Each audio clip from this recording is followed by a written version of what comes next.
Okay guys, dekat aku ni ada satu portable router 5G. Aku pun first time tengok router ni. Jadi owner kata router dia ni ada masalah dekat SIM slot. Jadi aku nak tengok dululah. Jadi bila aku dah buka, memang ternyata benar SIM slot dia ada masalah, pin semua dah hilang. Jadi aku dah orderkan yang baru, siap-siap. Jadi nak tengok macam mana aku buat. Let's go. Okay, macam biasa kita kena check dulu sama ada betul ke dia punya pin. Jadi bila dah check betul, aku cabutkan yang lama. Okey, kalau korang boleh tengok memang dia dah pecah, tercabut terus. Jadi memang kena gantilah yang baru, sebab tu dia owner kata dia tak boleh detect dia punya network. Jadi bila aku pasang yang baru, pasang cantik-cantik, lepas tu aku masukkan SIM card. Okey, so kita testing lah dengan dia punya antena. Okey, lepas dah pasang antena macam ni lah rupa dia.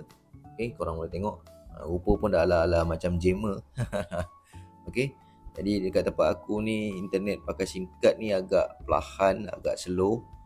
Jadi aku nak buktikan yang router ni memang baik lah 5G kan. Jadi kalau ikutkan aku punya testing sebelum-sebelum ni, dekat tempat aku ni lebih kurang dapat 10 ke 20 meg sahaja. Jadi aku testing dengan router ni, memang mantap lah dia punya speed. Aku pun rasa macam nak beli pula satu. Okay guys, thank you guys support video ni.